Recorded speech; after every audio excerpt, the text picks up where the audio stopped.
इसी बात का डर कहीं ना कहीं योगी सरकार को या फिर भारतीय जनता पार्टी को लग रहा होगा कि कहीं ऐसा ना हो कि ये मुद्दा जो अखिलेश यादव ने उठा रखा है, जिन पर हम हमलावर नजर आ रहे हैं, कहीं इसमें शिवपाल सिंह यादव की एंट्री हो जाए। इसीलिए इस पूरे मामले को साधने की कोशिश अखिलेश यादव की जगह योगी आदित्यनाथ कर रहे थे। योगी आदित्यनाथ ये बार बार बता रहे थे कि कटेंगे तो बटेंगे और मैंने इसीलिए नारा दिया और तमाम बातें, लेकिन ये मामला इतना ज्यादा बढ़ चुका था जिसकी वजह से अब शिवपाल सिंह यादव सामने आ गए। तमाम यादवों को जो चुन चुनकर जेल की सलाख के पीछे डाला गया, अब उनकी रिहाई पक्की मानी जा रही है, क्योंकि किसी और ने नहीं बल्कि योगी सरकार के खिलाफ शिवपाल सिंह यादव ने झंडा बुलंद कर दिया है। दरअसल मैं बात कर रहा हूं इटावा में यादव बनाम ब्राह्मण वाले मसले की, जिसकी शुरुआत एक यादव कथावाचक की जाति पूछकर मुट्ठी भर ब्राह्मण जाति के लोगों ने जो बदतमीजी बदसलूकी की, और उसको देखते ही देखते बीजेपी के नेताओं ने ब्राह्मण बनाम यादव करने की कोशिश की।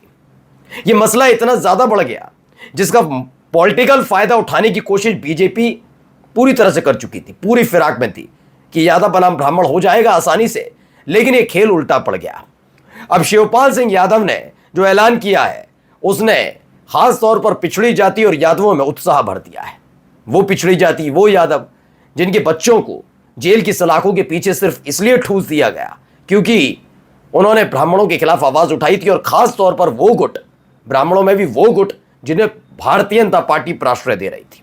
आज मैं आपको दिखाने जा रहा हूं कि कैसे इन 24 घंटे के अंदर यादव समाज से ताल्लुक रखने वाले उन लड़कों की रिहाई होनी जा रही है जिन्होंने इटावा में एक बड़ा प्रदर्शन किया था। नमस्कार, मैं हूं प्रज्वल गौतम और आप देख रहे हैं न्यूज सर्किल। मैं अपने चैनल पर पूरी जिम्मेदारी से एक बात पहले भी कहता रहा हूं और आज भी कह रहा हूं, धर्म की बात हो, जाति की बात हो, समुदाय की बात हो, वो कोई भी व्यक्ति हो, किसी भी जात धर्म और समुदाय का, यह स्पष्ट बात समझ लीजिए कि उत्पात मचाने का अधिकार किसी को नहीं मिल सकता। कोई उपद्रवी नहीं बन सकता। हां, वो बात अलग है कि उत्तर प्रदेश में करनी सेना जब उत्पात काटती है तो योगी आदित्यनाथ की सरकार और उनकी पुलिस को फर्क नहीं पड़ता। जब एक यादव कथावाचक के साथ बदतमीजी बदसलूकी होती है और जब वो तूल पकड़ता मामला, तब योगी की पुलिस जागती है और उन ब्राह्मण जाति से ताल्लुक रखने वाले मुट्ठी भर लोगों को गिरफ्तार करती है। लेकिन हां, जब यही काम यादव कर देते हैं तो चुन चुन कर उनको गिरफ्तार किया जाता है, चाहे वो उस चीज में शामिल हो या ना हो।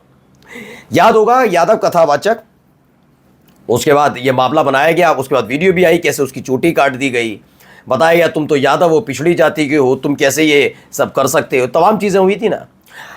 उसके में उस समय लोग सोच रहे थे कि ये मामला इटावा का जसवंत नगर से खुद शिवपाल सिंह यादव लंबे समय से विधायक, वो कुछ क्यों नहीं बोल रहे।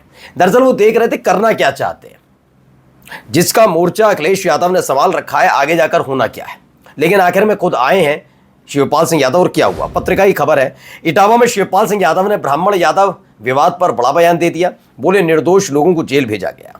तो इसमें खबर क्या है, खबर यह है कि इटावा में शिवपाल सिंह यादव ने कथावाचक की पिटाई को लेकर बड़ा बयान दे दिया। उन्होंने कहा कि इस मामले में यादव ब्राह्मण के बीच संघर्ष को दिखाया जा रहा है जो भ्रामक और दुर्भाग्यपूर्ण है। समाजवादी पार्टी सभी को साथ लेकर चलने वाली है। सपा में जनेश्वर मिश्र जैसे ब्राह्मण नेता रह चुके हैं, यहाँ पर ब्राह्मण नेताओं की सम्मानजनक भागीदारी रही है। इसके साथ उन्होंने बकेवर कांड को लेकर भी बड़ा बयान दिया, बोले असली उपद्रवी मौके से भाग गए या पुलिस से निर्दोष लोगों को घर से उठाकर जेल भेज रही है। जैसे ही ऐलान हुआ कि निर्दोष लोगों का जिक्र किया शिवपाल सिंह यादव ने, वैसे ही बाबा की सरकार, योगी आदित्यनाथ की सरकार सक्रिय हो गई है, क्योंकि वो हर कोई शिवपाल सिंह यादव की नीति रीति और कार्यशैली से प्रभावित जानता है कि वो जब बोलते हैं, बहुत कम बोलते हैं, लेकिन जब वो बोलते हैं बिल्कुल सटीक बोलते हैं। यानी जब उन्होंने किसी के लिए निर्दोष शब्द का इस्तेमाल किया है, यानी उन परिवारों से या तो मुलाकात किया है, फिर वो परिवार आकर खुद शिवपाल सिंह यादव से मुलाकात कर चुके हैं। चूंकि ये पूरा मसला इटावा का और है, तो इस बात को लेकर बड़े परेशान नजर आ रहे हैं योगी आदित्यनाथ। अब आपको मैं पूरा सिलसिलेवार तरीके से समझाता हूं हुआ क्या। यादव कथावाचक होते हैं, वो कहीं कथा करते हैं, तब उनकी जाति से लेकर कुछ नहीं होता, लेकिन किसी को पता लग जाता है वो यादव जाति से आते हैं। कुछ लोग, सब ब्राह्मण समुदाय के नहीं हैं, लेकिन पूरा ब्राह्मण समुदाय इन सब चीज़ों में नहीं लगता, ना यादव समुदाय, ना ठाकुर समुदाय इन सब चीज़ों में पछड़े में नहीं पड़ता। ये एक पर्टिकुलर कोई एक घटना है, जिस घटना को जानबूझकर हमेशा इतना बड़ा किया जाता है कि अपमान से जोड़ दिया जाता है। जैसे अगर हिंदू मुसलमान वाला कोई मसला होगा तो पूरे मुस्लिम समाज को जोड़ दिया जाएगा। जैसे आपने कई जगह देखा भी होगा, थूकर रोटी खिलाई जा रही है, थूका जा रहा है, तो पता लग जाएगा वो इस्लाम से जुड़ा है, तो पूरा मुस्लिम समुदाय यही काम करता है। वो पता लगा कि जब ऐसी ही वीडियो हिंदू समाज के जुड़े हुए किसी व्यक्ति के सामने आती है तब ये नहीं कहा जाता कि पूरा हिंदू समुदाय यही करता है। खैर कोई समुदाय नहीं करता, मैं खुलकर बता रहा हूं, कोई गंदगी फैलाना नहीं चाहता, कोई उपद्रव नहीं चाहता, कोई उत्पाती नहीं चाहता, लेकिन एक गुट है जो हर एक राजनीतिक दल से ताल्लुक रखते हैं और वो ये करवाते हैं। अब ब्राह्मण जाति से ताल्लुक रखने वाले कुछ लोगों ने जो बदतमीजी की, नाक रगड़वाई, मूत्र डाला, वो मूत्र नहीं था, वो एक महिला का दावा ही कहेगा महिला का मूत्र था, वो छिड़का गया उस आदमी पर, यादव पर। और इस पर शर्म आनी चाहिए थी सरकार को, पहली फुर्सत में गिरफ्तार करना चाहिए था। लेकिन हुआ कब? जब अखिलेश यादव ने मुद्दा उठाया।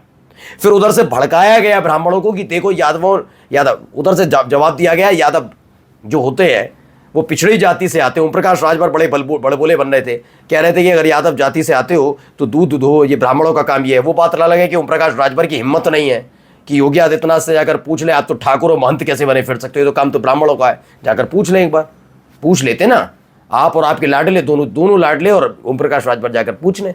लेकिन मंगरू चाचा ये नहीं पूछ पाएंगे, ना ही वो लोग पूछ पाएंगे जो यादवों को उनका काम बता रहे थे। वो जो ब्राह्मण शिरोमणि बनकर ये बताने की कोशिश कर रहे हैं कि ये काम तो सारा ब्राह्मणों का होता है, तो जाओ जाकर योगी आदित्यनाथ को उनके पद से हटवा दो, जाओ, वो तो ठाकुर जाति से आते हैं ना, यादव है क्या ब्राह्मण है वो, जाओ पूछो जाकर। नहीं, ये नहीं, ये सारा काम यादव जाति के लिए रखेंगे। फिर आप विभेद करते हैं, लेकिन विभेद भी उसी के सामने करेंगे जो मजबूर लाचार हो। अभी वो यादव तो था, वो बेचारा कथावाचक था। अभी होता कोई दबंग किस्म का, दौड़ा कर पीट लेता तो कहते ब्राह्मणों को पीट दिया। अब गुंडाई तुम करोगे, महिला का मूत्र पेशाब उसके ऊपर डालोगे, नाक रगड़वाओगे, और अभी कोई दबंग किस्म का होता दौड़ा लेता तो सट्टी पिट्टी गुल हो जाती है ना। जैसे योगी आदित्यनाथ से नहीं पूछ सकते हो तो तुम ठाकुर। अब हुआ इसमें खेल ये है कि ये पूरा खेल इसी आधार पर चलना था, कम से कम पंचायत चुनाव था। पंचायत चुनाव तक इसलिए भी चल रहा था कि मसला यादव और ब्राह्मण दोनों का जुड़कर आया था। और ये एक जाति है, वैश्य आपने सुनी होगी, बनिया, अगर हटा दिया जाए तो ये जो ठाकुर है, ब्राह्मण है, हर जगह अमूमन इनका दबदबा है गांव में इनका। और पंचायत चुनाव भी गांव की सरकार के लिए होता है, पता ही आपको। तो चुनाव से पहले कुछ ना कुछ भारतीय जनता पार्टी को भी ऐसा चाहिए था जिस वजूद पर वो चुनाव लड़ सके, क्योंकि उसके अपने सहयोगियों ने तो साथ छोड़ दिया। इसी आधार पर उन्हें संजीवनी मिली थी। लेकिन अब शिवपाल सिंह यादव ने ऐलान कर दिया। ऐलान यह है कि निर्दोष है। खबर यह भी निकल कर आ रही है कि शिवपाल सिंह यादव कोई बड़ा आंदोलन भी कर सकते हैं, इसकी सुगबुगाहट सुनाई दे रही है। यानी अगर 24 घंटे के भीतर जिन लड़कों को गिरफ्तार किया गया, निर्दोष लड़कों को, अगर उनको छोड़ा नहीं गया तो यकीन मानकर चलिए एक बड़ा आंदोलन शिवपाल सिंह यादव करने से बाज नहीं आएंगे। और ये बात हर कोई जानता है, शिवपाल सिंह यादव बोलते कम है, कर ज्यादा देते हैं, और कभी कभी यही स्थिति बनती है जिसकी वजह से ये इनकी हालत खराब हो गई। खैर, योगी आदित्यनाथ सोचकर तो कुछ और निकले थे, लेकिन हो गया है कुछ और। अब ना चाहते हुए भी आदेश भी आएगा और 24 घंटे के अंदर आप देखिएगा वो लड़कों को छोड़ना पड़ेगा जो निर्दोष हैं और जिनका इस पूरे बवाल से लेना देना नहीं था जो इटावा में हुआ था। लेकिन फिर भी पुलिस ने उन्हें धर दबोचा है। नमस्कार।